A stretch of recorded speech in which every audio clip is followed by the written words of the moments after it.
All right, good morning. Everybody hear me in the back okay? Yep, fantastic. Well, I managed to sneak in on the last plane from the States that they allowed in on Thursday. There were about half the plane was a bunch of Brits on vacation. I'm sorry, on holiday. At DFW Airport, the gal came on and said, "Y'all aren't going to believe this. But you're not going home because of a volcano," but we managed to sneak in, which was good. Getting home, that could be another challenge altogether.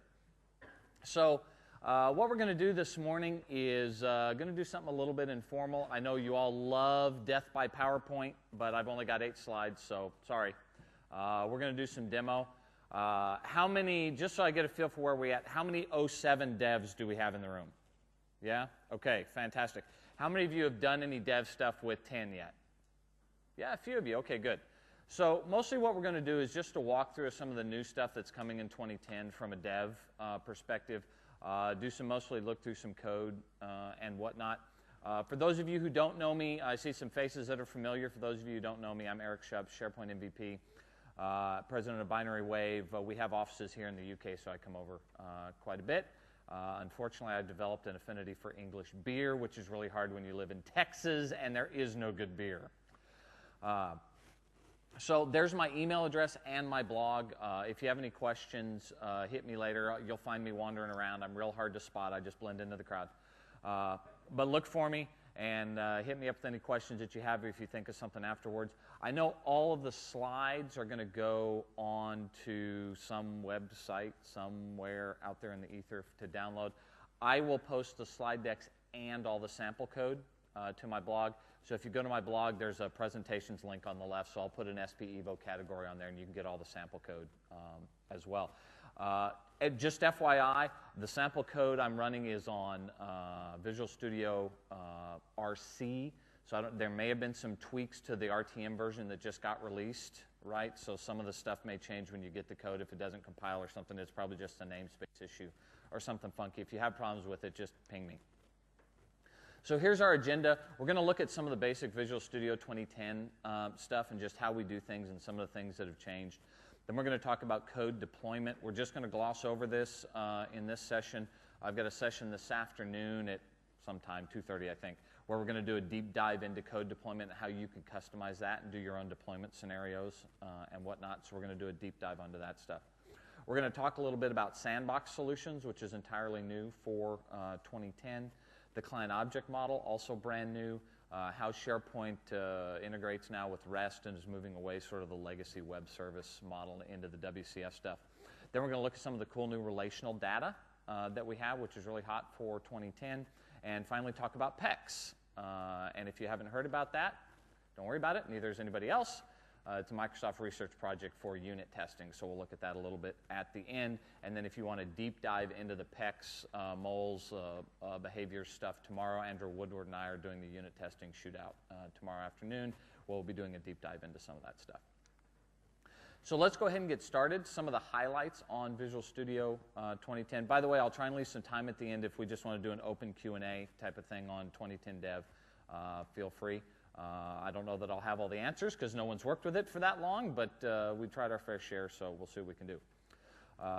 The biggest improvement for Visual Studio 2010 is that the DevDiv team put a lot of work into native integration with SharePoint. So Mike Morton's group put a lot of effort in. There's a team in DevDiv that specifically is charged with SharePoint integration, which is a huge step up from earlier years in 2005 and 2008, where SharePoint was just this other thing out there and Visual Studio had no concept of what it was.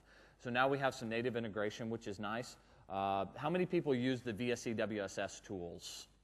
Right? So if you, all right, good. So kind of following that model of some plugins for Visual Studio. Thankfully, these work a little bit better than VisiWiz did. We sort of follow that visual thing with some design surfaces and stuff that we can use in Visual Studio. A couple of really nice things that it does is when you create a solution, it automatically creates all the features and the WSPs and stuff for you. You don't have to deal with any of that stuff. And if you put 2 web parts in your solution, it automatically knows to put them into a feature together, event receivers and stuff. So it's sort of intelligent in knowing how to group all those assets together and deploy them, and then you can move them around and do whatever you want to from that. There's a Visual Packaging Explorer, so for our WSPs, even though it does it automatically, we can go in and make those changes. I know you all are heartbroken that you won't be writing any more DDF files by hand. Now, that really bothers you. You're going to have to get over it. Those are gone. Now it's all Visual Surface. We'll look at that in a minute. If you need to, if you have a really complex scenario, you can drop down to the manifest files. Unlike the VisiWiz stuff where it was all sort of obfuscated on the background, you couldn't really mess with it. Or if you did, it would just blow it away the next time that you brought that up. You can now drop down to the manifest files underneath and do your own solution configuration if you really need to. And it's all extensible. A lot of the hard work that they did you don't really see because it happened under the covers, but they put a tremendous amount of effort into the extensibility picture. So using Visix and the MEF framework, you can create your own SharePoint project items, you can create your own project types, you can create your own deployment scenarios and whatnot. So it's a really good extensibility story that you can build if you need to for your custom environment if you're that deep into it. So let's go ahead and look at Visual Studio. And let's bring up just a blank solution. So here's the new interface if you haven't seen it yet. How many people have worked with Visual Studio 2010 yet, or at least looked at it? Yeah, most of the room? All right, good. So one of the things that is integrated directly into the platform now is when you go to create a solution, you have a SharePoint tab here on the left, and it automatically brings up these. Here's a new term you have to get used to, SPIs, SharePoint Project Items. Internally, they're known as SPIs. So if you hear us throwing that term around, which I will do a lot, that's what this means. It's all the different visual or elements that you can do when you create a solution.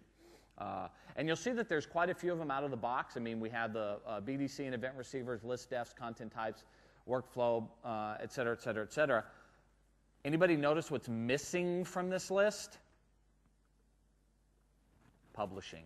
Completely missing from the list, right? No master pages. All that stuff is just not there. No publishing pages. You can create them, but you have to create them by hand. In order to get them to work. It's not that much of a better story than we had in 2007, other than the whole packaging stuff is built together. We are working on some community stuff to try and get some extensibility pieces in here so that you'll have those things for creating publishing solutions. They wanted to do it. They just didn't have enough time and resources to get it all baked into the product, so unfortunately it got cut. So just to show you how some of this stuff works, we'll do something easy like a visual web part, which I know everybody says user controls are evil. But they're here to stay, so you may as well get used to them. SP-Evo web part. So we'll create a new web part, and Visual Studio go and build our solution. Now, the first thing it's going to do is it's going to say, do you want this to be a sandbox solution or a farm solution? So we'll talk a little bit more about this in a minute. Sandbox solutions run in a trust environment in your site collection. Farm solutions run in full trust. So think of it in the old terminology of bin versus GAC, right? Bin plus CAS is your sandbox solution. GAC is your farm solution, right? But Visual Studio knows because I selected a visual web part, which uses a user control that it deploys to the control templates directory. You're not allowed to access the file system through a sandbox solution. So it knows, aha, I can't create a sandbox solution here. I have to create a farm solution just because of the type of SPI that was selected. So I'm going to pick that. I have no idea what website I just put in there. Who knows what we'll get when we deploy this thing. Could be interesting. So here it's going to build our solution out for us. So if we look over here, come on, zoom it. Where'd you go? There we go. So you can see it's built our solution out here for us. It's created a features directory for us. It's created a package directory for us. And you'll notice that we now have these object components, right? These assets, these project items. So Visual Web Part 1 is what it puts in here for us automatically, right? And you can go in and edit all this stuff. So let's just look at the framework that it's created for us here for a minute before we dive into the code itself. So here's our feature, which it nicely calls Feature 1. For us, and if I double click on this, it opens up the Feature Explorer. So now instead of editing those feature files manually, we now have the Feature Explorer to do that for us. So it'll say, oh, SP-Evo web part. I'll give that a nice name, Feature 1. Here you can scope it, farm site web application. And you can move stuff in and out of it. So I want to say, nah, I don't want that in there, or I do want that in there. I can move things back and forth, and you can manage your feature set. If you need to go deeper than that, features themselves are fairly simple, but sometimes you need to add some other stuff. You can do feature activation dependencies right here. So if I wanted it to be, if it was dependent on another feature, I could wire it up to another feature in the solution and say these features are dependent. Or if it's dependent, say, on a system feature, then I can go in and I can hunt through my features directory and I can try and find the feature GUID that are all easy to remember and just cut and paste it in here.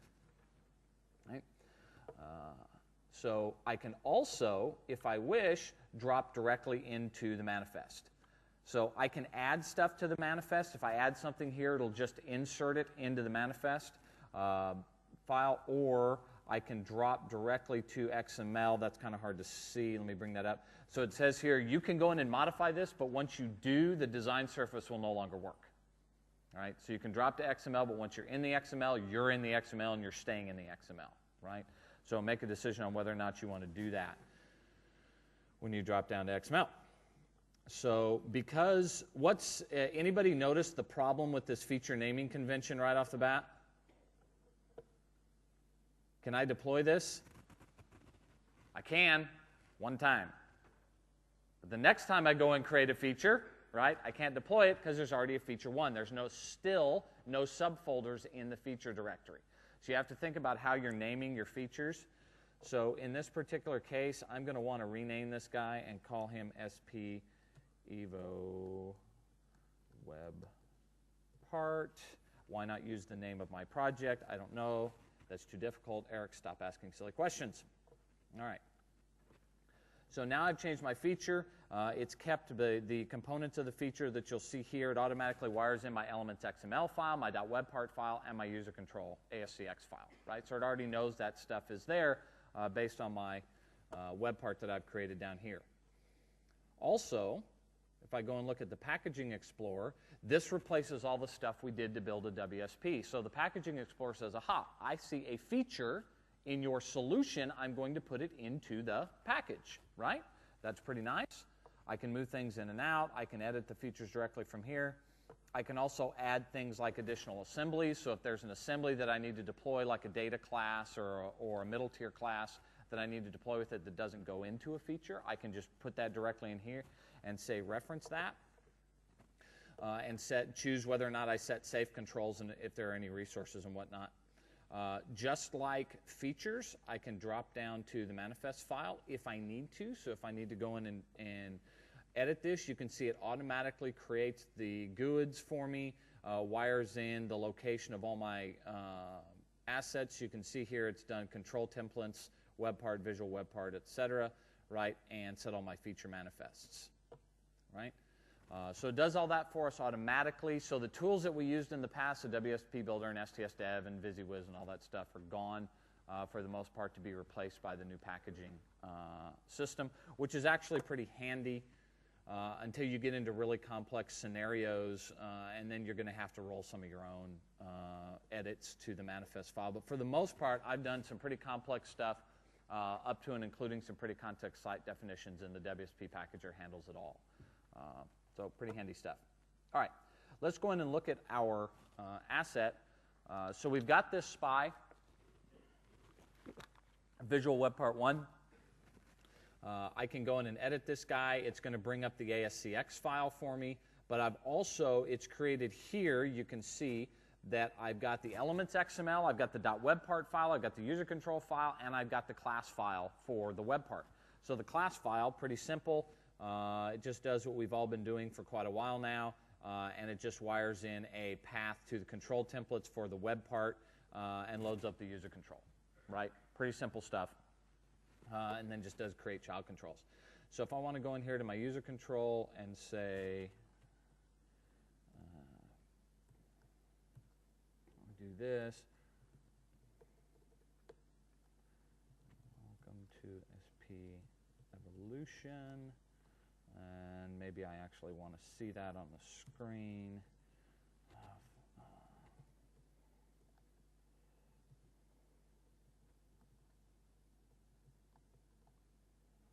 There we go.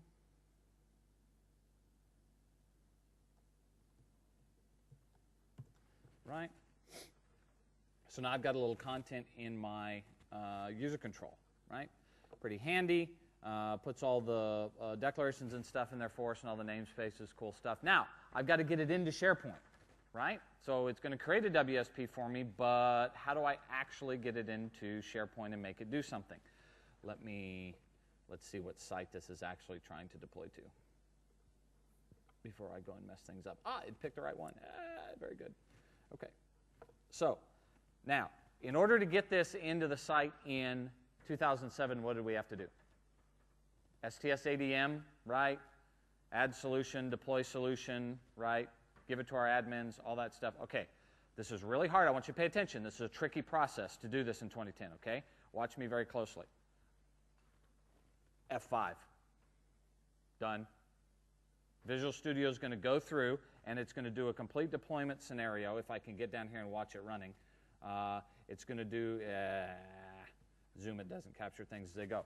It's going to take that code, it's going to package up the WSP, build it all for me, deploy it into the solutions store, activate the features on the site that I've selected, then it's going to open the site, it's going to open Internet Explorer to the site in debug mode, and it's going to deploy my web part for me so that everything's automatically wired up into the debugger, right?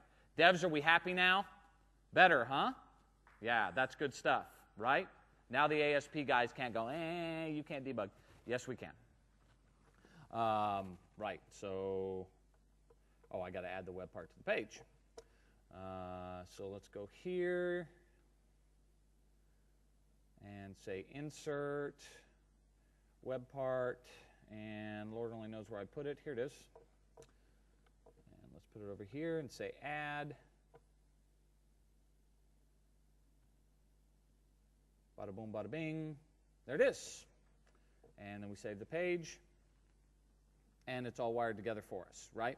So the cool part is I can go back here to Visual Studio, and you'll see that it's running in debug, right? And I can, let's go here. I can set a breakpoint, say, okay, here's my breakpoint. No, not down there, up here. Oh, that's why. Yeah, all right, put it down there then, right? And then I can go back to the page, and I can say F5, bang, hits my breakpoint. Right? So no more picking which worker process it goes into and all that stuff, which is good because in 2010 you get about 6 worker processes now by default, whereas we used to get 1. So it's a little bit trickier. So I can just step through, say yeah, and it does its thing, right? Now, there's a option. I'll show you where it is in Visual Studio. Here, let me kill this. So as soon as I close this, I'm taking myself out of debug mode, right? So there's an option, if you'll see down here at the bottom, kind of hard to see, but right here it says Retract succeeded. If you go into your project properties and you look, there's a new SharePoint tab, and you'll see this little button down here says Auto Retract after debugging, right? So now when you close a debugger or close IE, it just pulls that whole solution back, right? Sometimes you don't want that. Sometimes you're doing an iterative dev or an upgrade process and you don't want that to happen, so you can uncheck it, right, for your deployment. Now, this leads to some interesting solution design scenarios that we're talking with the dev team about how we provide some best practices around that. Some of your solution designs you'll want auto retract while you're in dev mode, and then you want to pull auto retract off. You have to think about where you put your features and what solutions you put your features in. For example, if you have a feature that deploys a data repository that everything else is using, you better not retract that when you come back out of debug mode, right? So you need to put some thought into how you do your solution design. So we're going to work on some white papers and some blog posts that will get published up on that to help you determine what's the best design for your environment. Speaking of which, we have deployment configuration. So all this stuff that it just did of taking my feature and building it and packaging it and deploying it and all that stuff that it went to do is all controllable through the interface. Out of the box, we have two two configurations. We have the default and we have the no activation, which is same as default. It just doesn't actually activate the features. So if I go in and I look and say, okay, I'm going to do a new one, here's all the commands that it's running. So there's a pre-deployment command, so you can wire in some script or do some PowerShell or whatever you need to do some setup. And then you can recycle the application pool, retract a solution, add a solution, activate features, and then run a post-deployment command, right? So you can create your own scenarios. So I can have one here that's just, here's my test scenario, and I can say, yeah, I don't care about pre-deployment commands. I'm just going to recycle, and I'm going to add, and I'm going to activate, right? And then on retraction, I'm just going to retract and recycle, right? Boom, those are my steps, and say done. And now I've got a new test scenario that I can use when I deploy. The challenge with that is it's only scoped to this particular solution, right, because I created it through the UI. So when you're working on other projects, you'd have to recreate that process, and it's also limited to the steps that are given to you out of the box. We'll be talking this afternoon about how we can create our own. All of this is customizable, so we can create our own command steps, our own configurations, and we can have a whole list of stuff here that is part of a Visix file. And once you deploy it to Visual Studio, they're all available to you. So every dev in the team would have the ability to use that across multiple projects. But that's how it does its whole deployment scenario and lets you handle the various things that it's doing when it deploys the solution. It also does conflict resolution. So if I look here at the properties, whoops, close you, go back to you, and view the properties window. Okay. I've also got a option to do, where'd it go? It just disappeared on me. Up here? No. Nice. Oh, it's here. There we go, conflict resolution. So what will happen here is, for example, if I go and try and deploy this and it sees that there's already a web part of that name in the gallery, it'll say, hey, there's already a web part. What do you want me to do? Do you want me to retract this solution so I get rid of that and then redeploy? Should I do it automatically, or do you just want me not to do anything? So you can put it in here and say, well, I want you to prompt me and tell me that that's happened, right? Let me see if it'll do it for us here. It's already been retracted, so let me try this. Let me do build, package, and deploy. Now it'll do the deployment. Aha, there it goes. So it comes up and says, the expected will cause files. There's already a user control of that name on here. What do you want me to do? You say, resolve it for me automatically, and it'll go on and do its thing and do its deployment. So you can change that on a object-by-object basis and say, I want you to tell me, I just want you to do it, and don't bother me with it, right? So some cool new stuff that's automatically built into the interface that allows you to add all these different project items and things that it automatically wires up for you. So some pretty handy stuff in Visual Studio. And of course, the visual web parts are nice because now we can get our design surface back so that we can go through and actually have something to look at other than a bunch of manky code that doesn't make any sense to anybody. And a toolbox. So that's handy. All right, let's switch back and let's talk about, we actually talked about this a little bit already, the whole code deployment. Whoop. Get back there, you. There we are. So this is just kind of a visual of the process that happens in code deployment, of putting everything together. We can also do, one thing I didn't show you in Visual Studio is you can do map folders. Let me show you this while it's on my mind. Here we are. So I can do add new mapped folder. So if I want to add something to layouts, I just say SharePoint layouts map folder, boom, or it'll take me right to the 14 Hive.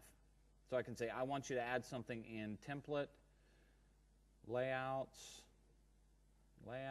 there it is, layouts, 1033, styles, boom, and it'll add a folder here, and then anything that I put in there automatically gets packaged into the solution, right? So I can take that folder and I can say add new folder. That would be SP Evo, add new item, and let's call this a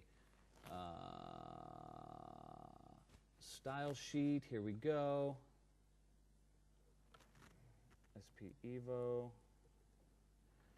CSS, boom. It all gets packaged in.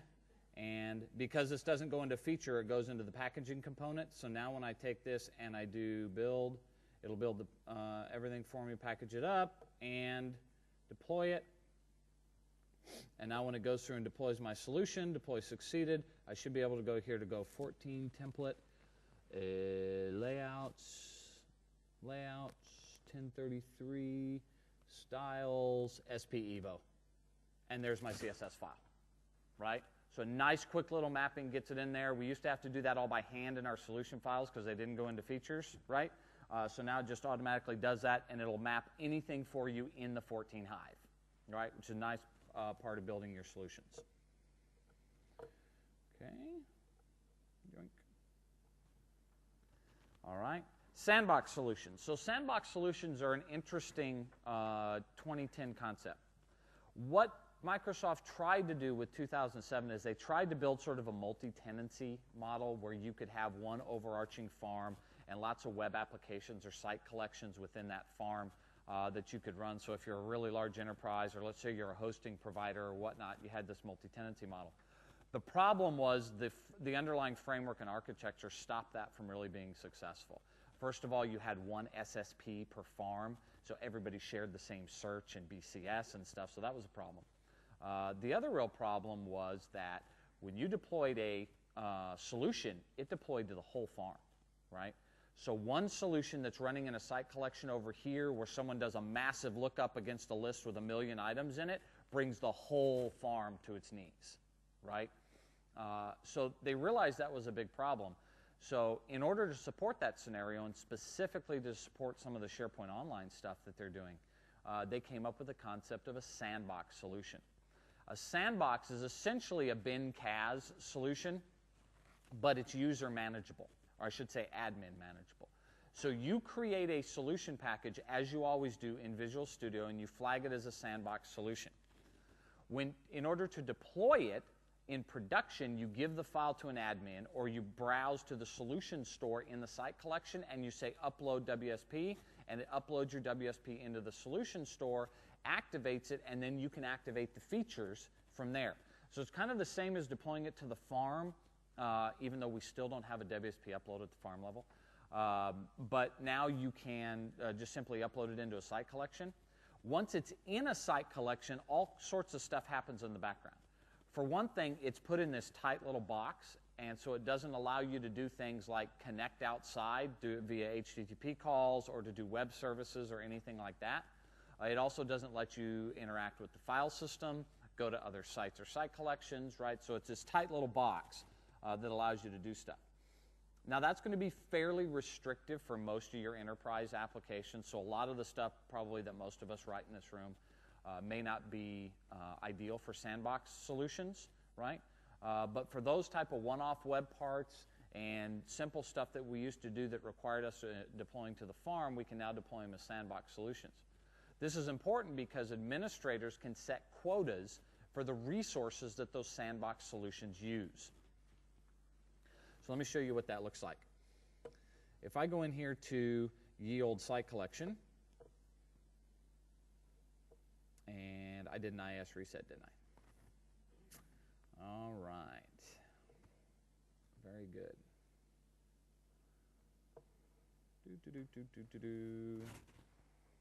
Ah, there we go. I was about to tell a redneck joke. You just got away from it. Lucky you. All right, so if I go to the site actions, site settings, I can come in here to my solutions, and here's the solutions that have been added into the environment. In this case, none. But if I were to go through and create a sandbox solution and deploy it, it would show up here in the list. And you'll see these little tracking things here. Every solution that's deployed to the sandbox has certain points assigned to it based on the amount of CPU it uses, the amount of RAM it uses, and the amount of object model calls that it uses. The algorithm for that is protected, I think, as well as the formula for Classic Coke. Nobody, I don't think, on the product team even realizes what that algorithm is, and you can't change it. So it's a bit of a mystery as to how much resources your web part's going to use and how you can tweak that. Hopefully we'll get some guidance on that. But there's 2 people on the product team responsible, and I always get a different answer from each one. So this should be fun. In any event, the idea here is that rogue web parts that are running or rogue solutions can be shut down, right? And there's two ways that a shutdown can happen. They can shut down an individual worker process, which is the first thing it does when it violates the thresholds, or it can shut down an entire solution. So nothing will run in that site collection that's custom code, right? All the out-of-the-box stuff run, but none of the custom Sandbox solution code stuff runs, right?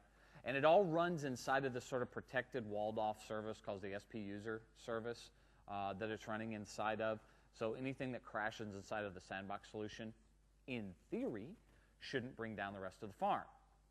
I've managed to succeed in dev in bringing down the farm, so I'm not quite sure how that's going to work. But that's the idea.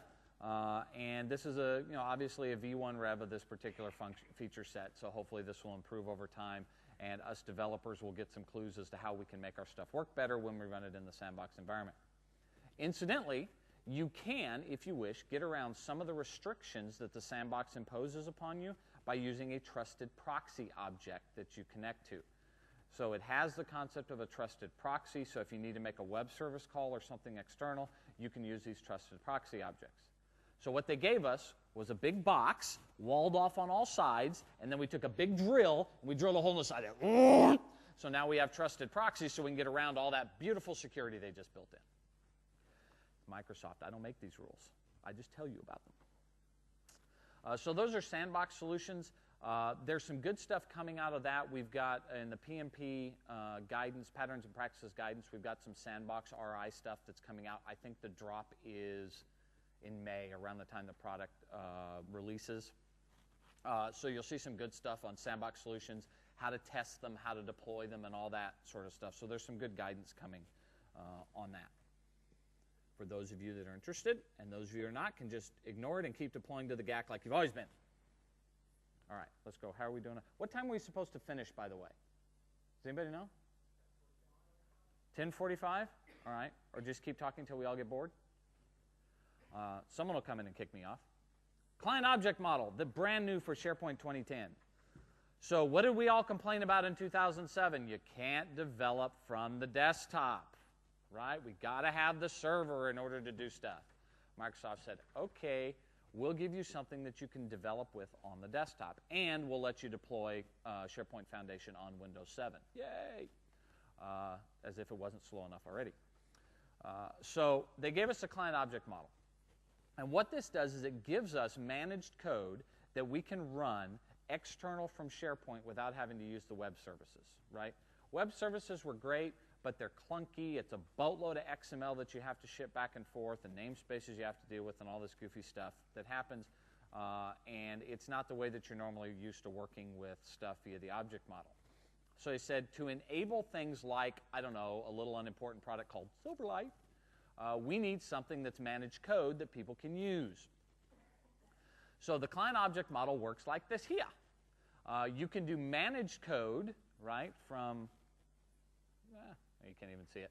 You can do managed code from the client, which goes through a proxy and talks to the client service, okay? And I'm going to show you a demo of that here in a minute.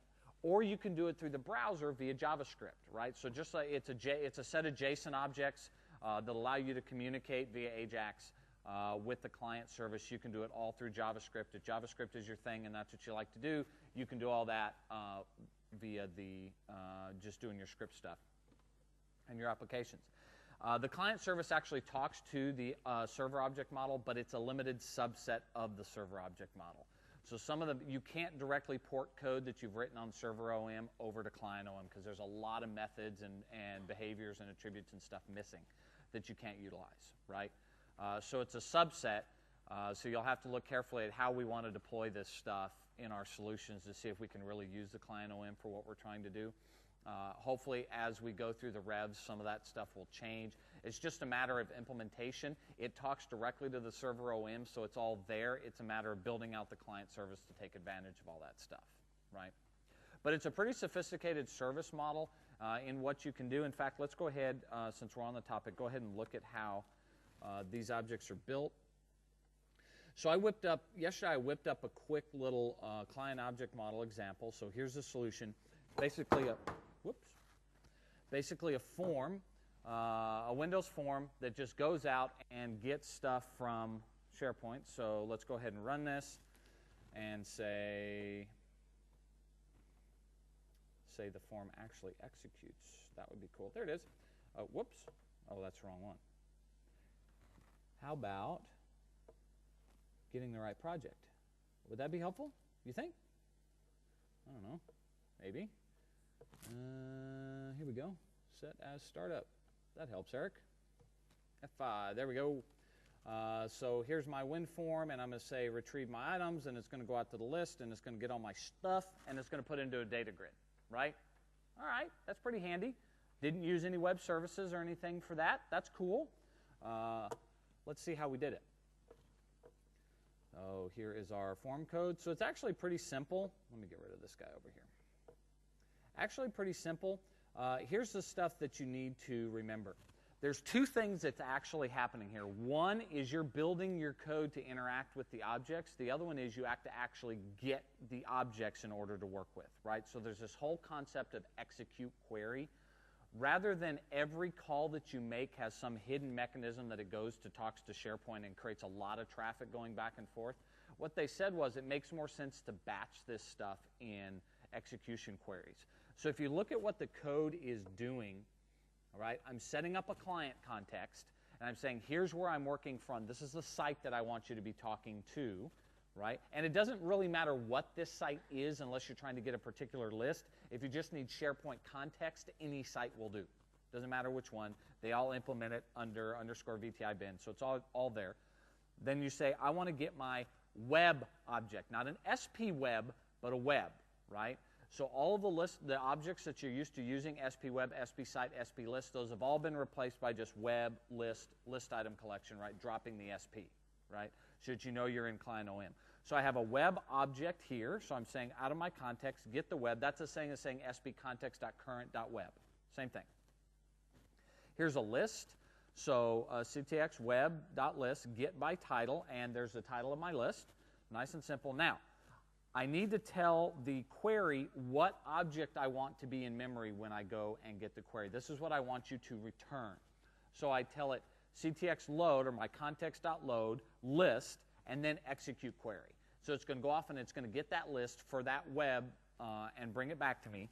And now I can say, okay, I'm going to do a camel query. Here's my new camel query, right? View XML, that's just an empty view that gets the default view of everything. Here's my list item collection as opposed to SP list item collection. List items, get items as camel query, right? And you'll notice, so this is a standard OM call, right? Where we set up a camel query and we execute it. But some things we don't have, like get list as data table, not here, right? So some of those things you're going to be missing as you work through, and you'll discover what you can and can't do with some of that stuff. So the fact that we don't have data table explains the Mankey code you're about to see down below. So ctx load gets my list items, then I execute queries. So I'm actually executing two queries, right? And the reason that I'm doing that is so I can set up the state for my object. So first I get the list, then I get the list item collection. Now I have the list item collection resident in memory, and now I can iterate it and do stuff with it, right? We'll probably come out with some guidance on where and how to do execute query statements and how to trim that down to improve performance. Right now it's just sort of a trial and error thing to see what works best for you. For example, if I were to take this out here and put all of them up here into the initial query, when I try and enumerate my list item collection and get properties from the items themselves, it's going to come back and say not implemented, right? So you just have to, I had to play around with it and see, okay, do I need to do another query to execute and get this into data? So a little bit of trial and error to figure that out. So now I've got my list items. All I'm going to do is load them into a data table. So for each column in there, I already set up my columns. You can see them up here, right? And just create a data table and then bind it to the grid. So, I mean, the code's really simple. And we already saw the result that we get is that it goes out and fetches all that stuff for us, right? So that's pretty good stuff. There's quite a bit more there than may initially meet the eye. All you have to do is use the Microsoft.SharePoint.client, reference Microsoft.SharePoint.client and Microsoft.SharePoint.client runtime, right, in your projects, and you'll have access to the full client object model. I think that's right. Yeah, those two, which you can also use inside of Silverlight for your Silverlight apps, right? So pretty cool stuff. All right, let's move on to REST. Talk about this a little bit. So we had web services in 2007. They were nice. They didn't comply with anything, but they were nice. Gave us access to a lot of stuff. And of course, then WCF came out after those web services. Well, to be fair, WCF and that stuff was out. Microsoft just didn't implement it in 2007. So now we have the new WCF service architecture for 2010, which is nice. You can build your own WCF services. So if you've got legacy ASMX applications, you'll want to start porting those over to WCF. But we can also use the built-in native REST functionality that's in SharePoint 2010. Anybody done any REST programming yet? A little bit here and there? Yeah? Okay. So REST is just an HTTP-based query method. So we used to do web services, and we would say, get our web service object, and then we would have our methods of our web service that we could interact with to get data back, right? We'd pass parameters in and get stuff back. In REST, you're actually just constructing a URL to do essentially the same thing. So in my URL, I say I call the list data service, and I want to get all the objects out of a list. So I pass it in, and it gives me back all my stuff in XML, and then I can work with it in the XML source. But it's pretty powerful. You can do things like queries inside of your REST statements. You can drill down into context. You can actually pass in camel in a query. The syntax is really funky, but you can do it. Then pass in a camel statement to get back, say, a specific record set in the XML. So it's pretty powerful stuff. Here's a sample query for doing Excel services just to give you an idea where you can drill down into an actual Excel spreadsheet and get a range of stuff in the Excel spreadsheet. Let me show you how this works for 2010. So I've got, here we go. So I've got a list here, has 1,000 objects in it, right? Just a simple little list. And I can go here and say underscore VTI bin list data service Contoso widgets, and there is my same list all spit back to me in XML, right? Using the list data service. You'll see, I know it's hard to see, let me bring it up. VTI bin list data.svc, and then you pass it in the list name, right? And you can do stuff like, now I'm going to get myself in trouble. Order by, here we go, and it'll pass in an order by statement, and so you can sort and filter. And so there's some cool stuff you can do with this to get back your XML. This is formatted with the RSS stuff, but if you actually look into the view source, right?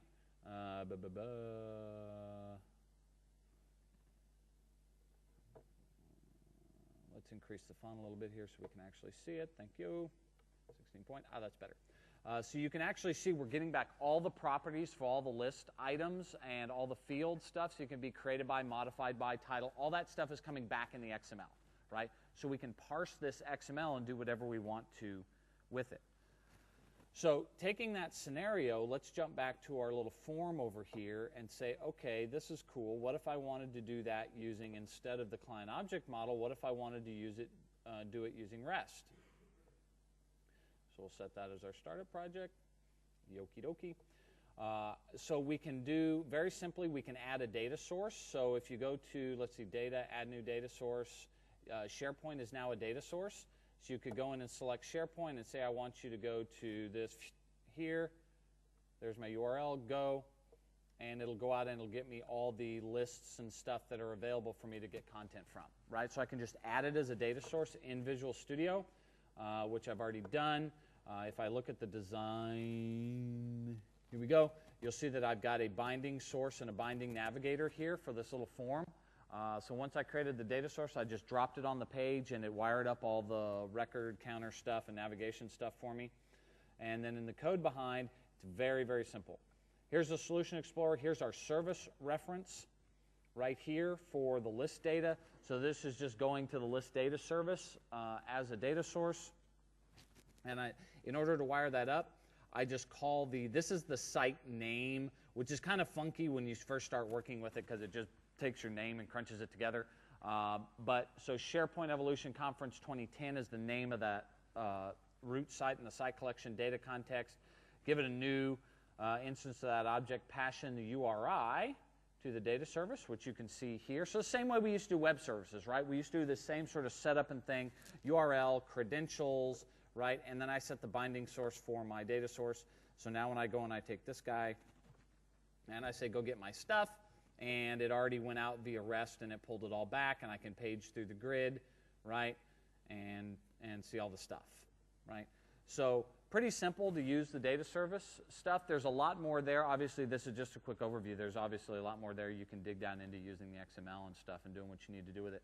But it's pretty handy for remote applications for getting data directly out of SharePoint and integrating them into your apps without having to go through that whole web services architecture to make it happen. Will it work with claims? That's another story. We won't get into that. All right. So a couple quick more things. We've got a few minutes left, and then we can do some Q&A. Link to SharePoint. How many people worked with Link in the past? Yes? Fantastic. So we now have native Link in SharePoint.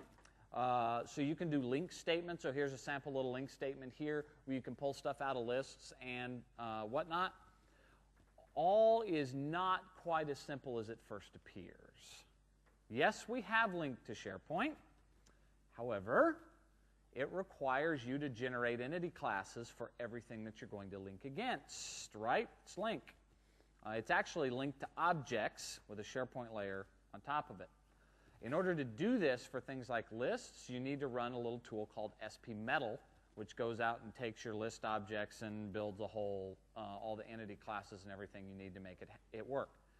It will not work with external content types or external lists or the BCS. So anything you've done through the BCS, you cannot do link to SharePoint against, because SP-Metal won't run against it. You can write your own entity classes if you wish, right? Run SP-Metal once against a simple site, and you'll see why you don't want to do that, unless you've got a whole lot of time and nothing better to do. Also, it behaves a little strangely with lookup fields, right? And calculated fields. So you need to play around with that a little bit. So it's there, and it's a good solution and something to start working with. Not really 100% baked. For those of you that are really deep down at the core level, what's actually happening here is Link to SharePoint is taking that stuff that you put into your link statement and translating it to a camel on the back end and executing the camel, right? That can be, a little bit inefficient from time to time. For example, if it doesn't understand your statement, what it will actually do is go and get everything from the list and then let you filter everything from the list, right? So sort of like select star, then let me do from and where, right? And that's just the way it works. You'll have to do some testing to see what's functional in your environment from a performance perspective, if that's really going to work for you. Typically, what we found, anything list items on a decent farm size, any list size that's 50,000 list items or less is probably going to work just fine, depending on how complicated your queries are, right? In order to support the whole link framework, we now have joins in Camel. Right? I know how you love to write Camel on your own, right? It's very fun. We can now do more stuff with Camel. Yay. So now we can do joins where I can take two lists, join them together. This is actually really cool stuff. It was a huge limitation in 2007 that we couldn't do any relational data mapping at all, which was a big problem.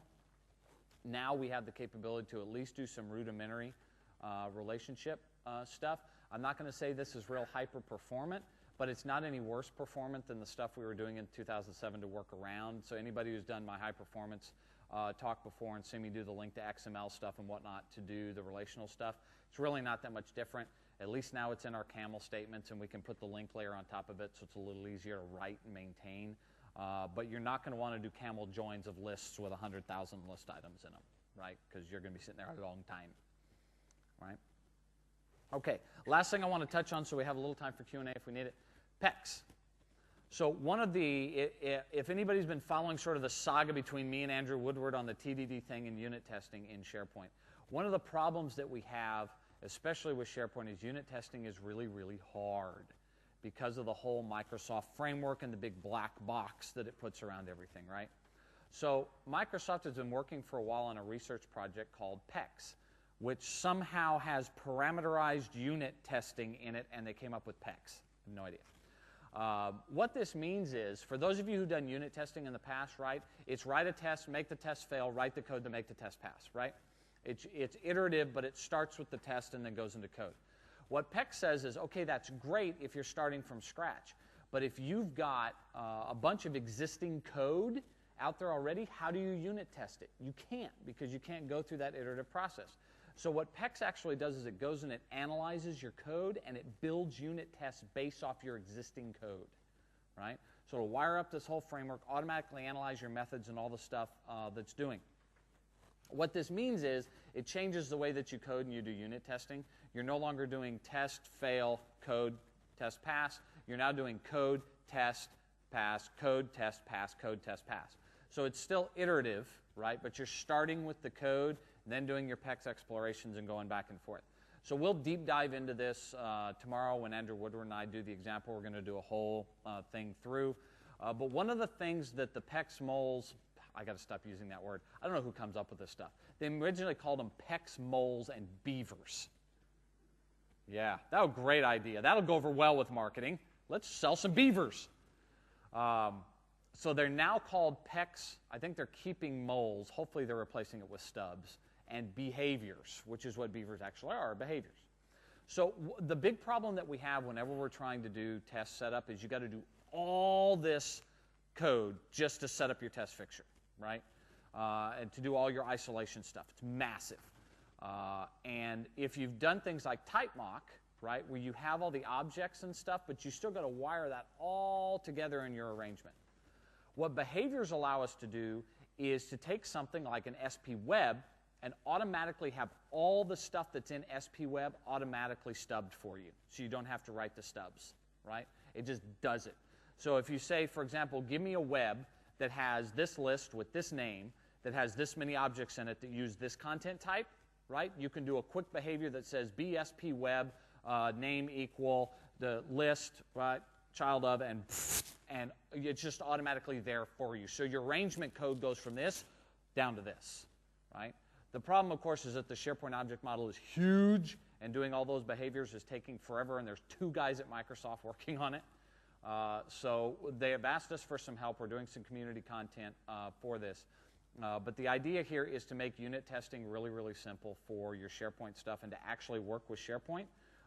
So just to give you a teaser of the demo for tomorrow, I can open up Visual Studio and take a project. So open project and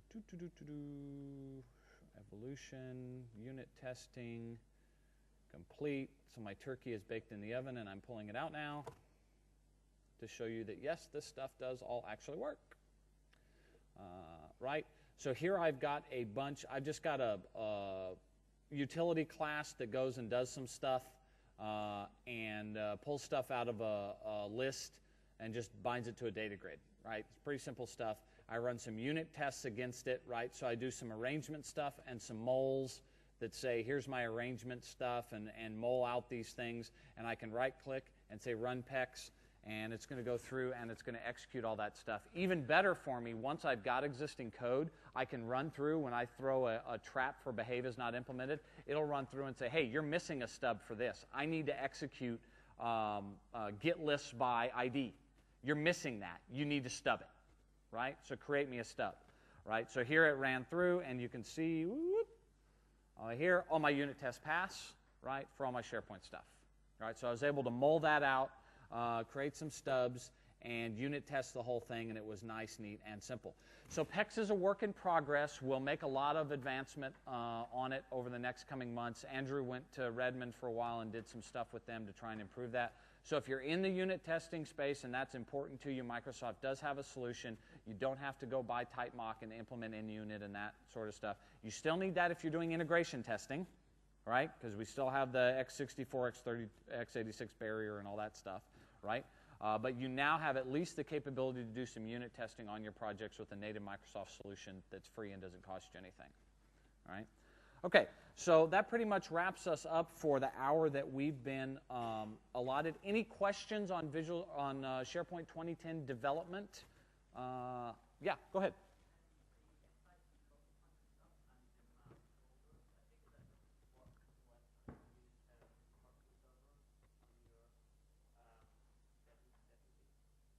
So is the question, does the map folders and the F5 work on R2? Work on Windows Server 2008 R2?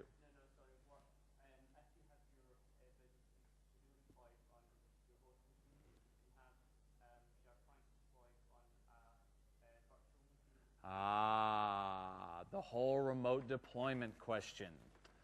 So, big problem. We dev over here.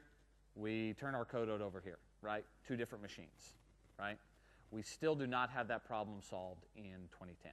You're doing all your dev and deployment in a local environment. So it won't work out of the box on if you have your dev machine, say you're deving on Windows 7, right? And your SharePoint VM is over in the data center somewhere, you can't hit F5 and deploy that stuff. It has no deployment mechanism built in. However, it is doable. And I've talked a lot to Mike Morton about how we can build a Visix shim into that to allow you to do remote code deployment. And we've talked through all the technical issues. It's doable. Here's what we're worried about. If we do it, or I should say, if I do it, they don't care. If Microsoft does it and releases it, right, what happens the first time a developer F5s to production? Right? Somebody loses their job and the farm goes down, right? So what they basically told me is if you want to do it, go ahead, right? We'll promote it, but we can't release this as a Microsoft solution, right? So when does Eric have time to write that 5,000 lines of code? I'll get around to it. But eventually we will get there where we have some community projects that will allow you to do the remote deployment. It's a problem. We know it's a problem. It needs to be fixed, right? And we will get something to that. So keep an eye on the space. Hopefully sometime this summer we can get something out for that. Other questions? Yep.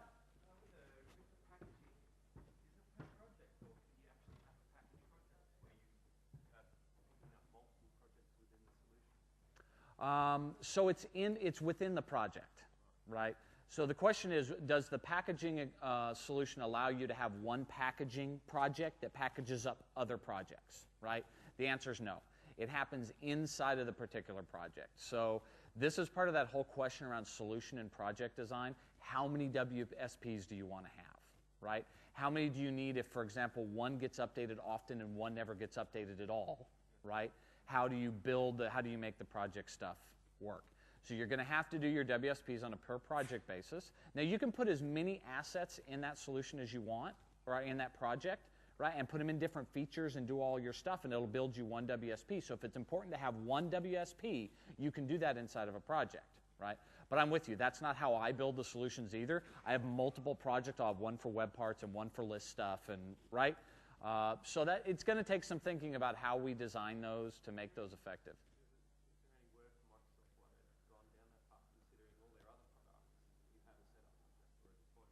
It's because of the SPI architecture. So this was a late-breaking development. Just so you understand how this stuff goes, they originally were going to sort of do the VisiWiz thing for Visual Studio 2010. And at MVP Summit 2 years ago, we all stood up and said, absolutely not. If you do that, we're out of here, right? That's not happening. So they actually turned around and said, okay, we hear you. It's a problem. We're going to devote a team to this, right? And we're going to make it happen. And they did. More power to them. But there was just only so much they could do, right? So that's one of the things that I would like to see is the ability to create a package solution that you could package up other projects with. That would be ideal. I don't know if it's doable or not. I mean, you could build one, right, to go through and make that happen, but I don't think you'll be able to use the built-in framework to make that, because it's doing some stuff on the back end that's sealed. Well, yeah, I don't know if you could do it with MS Build either, because the automated stuff that builds the package is actually sealed code. So I don't know if that's extensible. That's a good question, though. Is there a way we can fake that out in the build process? I'll ask Mike Morton about that and see what he thinks about doing something like that. Other questions? Yeah.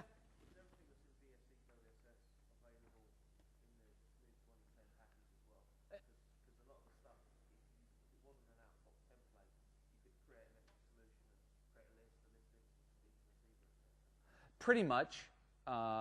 Most of the features that were there in 2010, if something's missing, like publishing pages and things like that, you just have to create it like we used to, right? So you just add your own feature and stuff to make that happen. But it'll pick it up. The feature designer will pick that stuff up, and the packaging designer will pick it up, right? So just like VisiWiz did when you added that stuff in there, it would iterate through it and it would pick it up. It does the same thing in this one. Yep.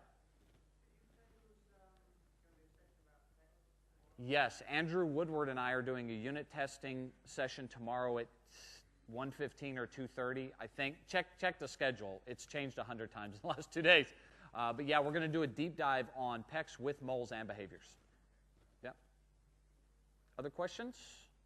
Yeah, go ahead. You showed a bit of REST, but you showed the two different versions, the client code versus just construct the URL. Yeah. If you're using REST, is that something you would sort of embed in C# code and construct that URL? Well, I would. First Silverlight app. Yeah, I don't like the whole add data source thing and let Visual Studio handle all that. I would prefer to have a utility class myself that does that. You pass in the URL as a constructor and whatnot to make that happen. That's how I would do it, so that you can utilize that within your applications. And what's the advantage of using that over the client content? Well, so what is the advantage of using REST versus client object model, right? So the managed object client object model, we can't call it COM. Client object model is that it's kind of weighty. There's some overhead there, and when it does its query execution, it's passing a lot of stuff that you really don't need necessarily. So when you're using the list data service, you can just say, I want the data from this list, give it to me, right? The problem is it's very limited. You can't do multiple lists, right? It's limited as to what data context you can get back and the stuff you can get. So kind of like the web services when we did lists, you know, like get items, get list items. Same thing, it just gives us back a bunch of XML stuff.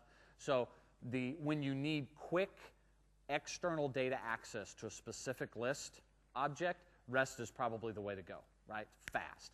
But if you need object model methods, if you need to be able to iterate collection and get list properties and web properties and stuff, you'll want to go with the client OM. Yep. There was another question. Yes? No, which was really strange to me because they worked so hard on doing that. I don't know why it didn't make it into the final cut, but there is no dispose check that happens when you build, which I think would be ideal. I think it should look through your code and do it's there. Why wasn't it included? I don't know, and I haven't been able to get an answer on that. So unfortunately, I don't think there's a 2010 version of SP dispose check yet. I think they're working on one because right now if you run it, it'll see some stuff, but a lot of stuff it'll miss if you do a 2010 DLL. So keep an eye out for that. Maybe they can do a project item or something that would include that. That'd be awfully cool. I agree. Other questions? No? All right. Fantastic. Well, I think we're out of time anyway. Thank you all for coming. I appreciate it, and we'll see you later.